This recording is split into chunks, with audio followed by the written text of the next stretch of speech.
How's it going, everyone? It is Prashan here, and we're going to go over all the cards, all the locations, all of the spotlights that are dropping this month in Marvel Snap. That way, you are in the know and you could spend your resources wisely.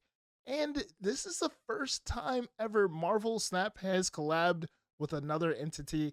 And of course, you guys already know this. It is Marvel Rivals, a 6v6 shooter where Marvel villains and heroes go at it against each other, where there's like fast paced action and then like immersive maps and locations where things are crumbling and rumbling around you. So it is exciting to see. And if you want to play with me, go ahead and join my Discord. I'll have it down in the description. That way we could squad up. And I'll also have a Marvel Rivals channel where I will go live as well.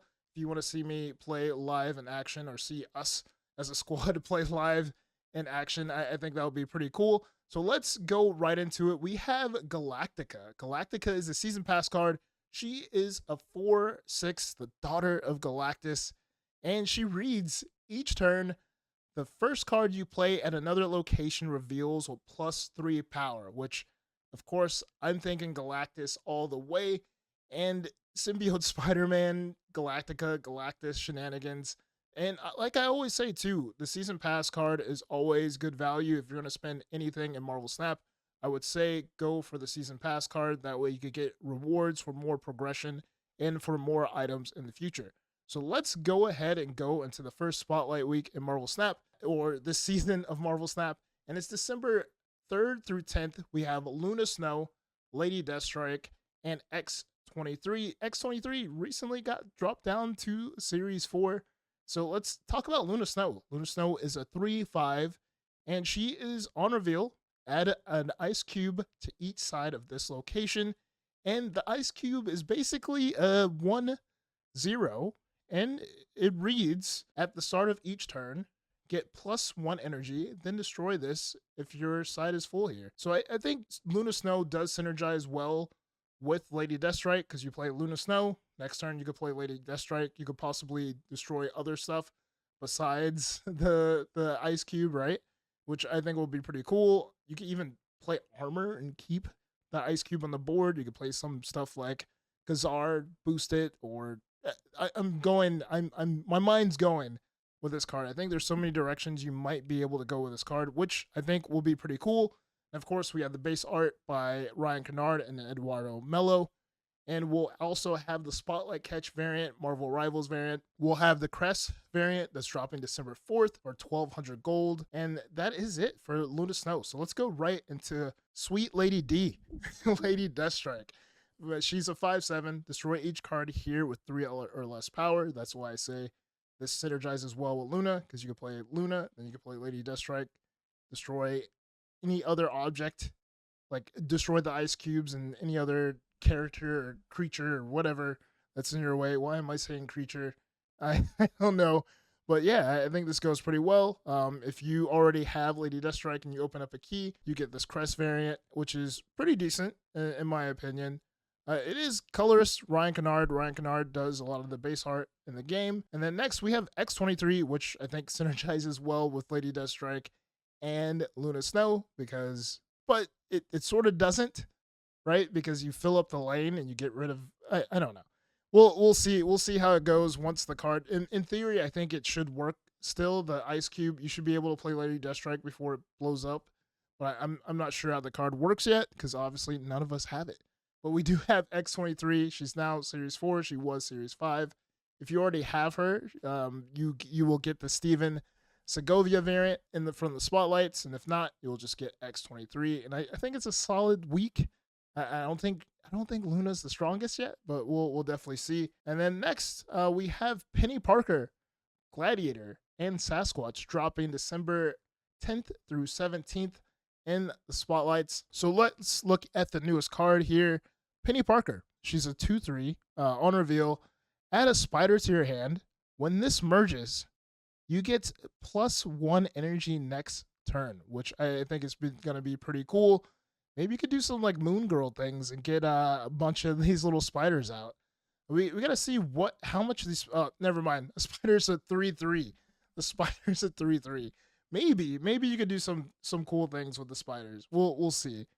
I'm thinking Moon Girl. But with Penny Parker, we do get the Marvel Rivals variant from the Spotlights, and you also get this Creative House Pocket super rare that's coming January 7th, which I think is pretty cool too. I feel like this Marvel Rival season, they want you to spend those keys. That way you could get these variants. That's what I feel so far. And then next we have Gladiator.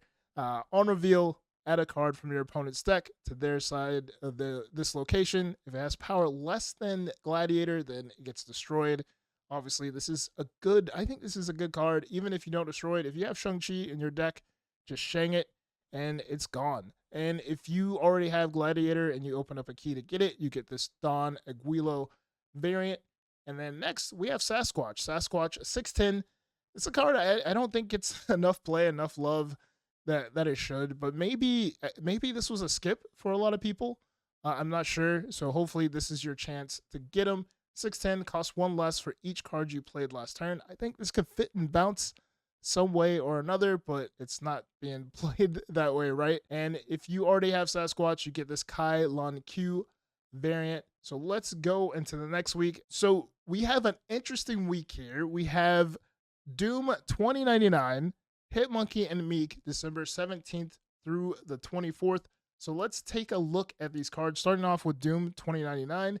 And Doom 2099 is a 4/2, and its description is, after each turn, add a Doombot 2099 to a random location if you played exactly one card, which is pretty interesting because technically when you play Doom 2099, if you don't have like Zabu or Psylocke or something, you're playing this on 4, so hopefully you could spread out your cards. And let's look at these Doombots. This Doombot 2099 is 4/2, and your other Doombots and Doom have +1 power, which I think is pretty cool as well. I think it might make some weird archetypes where you're trying to play like ongoing with Doom, which will be pretty interesting. I'm thinking like Spectrum could be a final play, or even Captain America with Doombots. That's going to be very interesting to see, and I'm interested to see the cooks that come about with this card. Maybe Doom will be back. Maybe Doom 2099 works well with Doom. We'll see. Hopefully we find out soon. Oh, and I totally forgot to talk about the variants for Doom. So we do have the Marvel Rivals Doom that's going to be in the Spotlight Catch as well. And then we have a super rare 1200 gold from Max Fumarama that's going to be dropping December 18th. So that's going to be pretty cool to see these variants for Doom 2099. And then next we have Hitmonkey. Hitmonkey's been in the spotlights a few times already. Hitmonkey's at 3/3. On reveal, gain +2 power for each card you've played this turn. We don't know what the variant is yet as far as the data mine. And of course, all these data mines are data mines. So I'm seeing this stuff beforehand. So Hitmonkey could be taken out, but more than likely Hitmonkey's going to be here, but we just don't know the variant yet. And then next we have Meek. We have this Ink Pulp Meek. If you've already had Meek and you've opened a Spotlight key to get him, and if not, you just get the regular Meek. And Meek is a 1/1, and when you discard a guard, it gains +1 power and can be moved next turn, which I think is a pretty cool card and concept. But since Scorn has been in play in Marvel Snap, Meek has been pushed to the wayside for the most part. So I think this is an interesting week. I think Hitmonkey, of course, is a strong card. Meek is a card that's not played that often. And Dr. Doom, or Doom 2099, I got to get used to saying that, is a very interesting wild card. But I think the best card of this season might be Bruce Banner. So let's take a look at this spotlight. We have December 24th through December 31st. We're bringing in the new year with Bruce Banner. So we have Bruce Banner, High Evo, and Ravonna, all cards that go well together. So let's take a look at Bruce Banner. He is a 2/1, and his description is, when you end a turn with unspent energy, you have a 25% chance to Hulk out. So basically, you have 4 turns to just go berserker and turn this into a 2/12, which I think is freaking crazy. I think the whole High Evo, Moon Girl doing all that shenanigans, I think will be pretty cool. I think even Scar, like, This card has so much potential. And then of course you have the regular Bruce Banner variant. Then you have the Marvel Rivals Bruce Banner variant, and then we also have the Brett Bean variant that's going to be 1,200 gold, dropping on December 24th. So this is the card I think to get and save your resources for. And then of course we have High Evo 4/6. At the start of the game, unlock the potential of your cards with no abilities. Of course, High Evo. High Evo is amazing. I think there should be more cards with no abilities in the game. I think they should be given to us for free, right? I think that would be pretty cool. If you already have High Evo and you open a Spotlight key and get High Evo, you're going to get this John Lamb variant, which I think is pretty cool. And also we have Ravonna. Ravonna is pretty clutch too in most decks. You have Iron Man. She synergizes well with Mystique. She synergizes well with Jubilee, which I think is awesome. So Ravonna, a 2/1. Your cards with 1 or less power costs 1 less. So key card to have. If you don't have Ravonna, get Ravonna. And of course, if you already have Ravonna, you have a chance of getting the Sean Galloway variant. Sean Galloway's one of my favorite artists, by the way, and he will comment back on Twitter if you shout him out or talk to him. He's very personable. So shout out to Sean Galloway. Hopefully, I could get him on the channel one day. I think that would be pretty cool. And then next, the following week after that, we have Rocket Raccoon and Groot. I believe this is the first time we've had 2 cards merged together in the game as one, or 2 characters merged together as one, which I think is pretty cool. And this is going to be dropping December 31st through January 7th in the spotlights. You also have Blob, and we also have Selene. So let's take a look at Rocket. So Rocket and Groot. And you can move this once after your opponent plays a card here, and you can steal 1 power from it. And this is a 3/3. It's going to become a 3/4 once it steals that power. I think this goes pretty well with the Scream decks. I think this could work well with that, right? And of course, we have the Ryan Kennard, Eduardo Mello base variant. And if you open more Spotlight keys, you have a chance of getting this Marvel Rivals variant. And you have a Scotty Young. Scotty Young is one of my favorite artists as well. Super rare Scotty Young variant, 1,200 gold, dropping on January 1st, the first day of the new year. And finally, we have, or next, not even finally, next, we have Blob. We have Blob here, one of the key pieces of Airsham decks. On reveal, merge cards from your deck into this until this gains 13 power or more. Before, it used to just absorb any card you had left in your deck, which was crazy. So if you already have Blob, you have the chance of getting the Horseman of Salvation variant here. And then lastly, for the cards, right, we have Selene.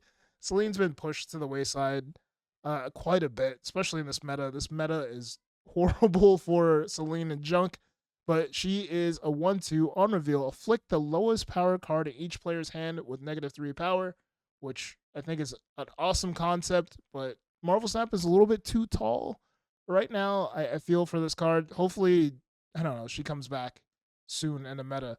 And if you already have Selene, you have a chance to get this Don Aguilo variant. So that is it for cards and spotlights. So let's take a look at the new location we have here, Tokyo 2099. And it reads, cards can't be discarded. So I'm very confused on how this works. Does it mean that cards can't be discarded at that location? Like the on reveal doesn't work there, or cards can't be discarded in general in the whole game? I'm still confused about it. Hopefully we find out soon on how this actually works, but we do have a new location, which I think is pretty cool. And I played in the alpha and beta for Marvel Rivals, and this was a pretty fun location too. So that is it for this video. We talked a lot of rival stuff, right? Snap Rivals stuff. So I'm very excited to play Marvel Rivals with all of you in the future. Don't forget to like, comment, subscribe, all that good YouTube stuff. We're getting closer and closer to 7K, which I think is amazing. I never thought that would have happened, but it seems like it's going to happen soon. So thank you all. Till next time, be safe, keep on snapping, and peace.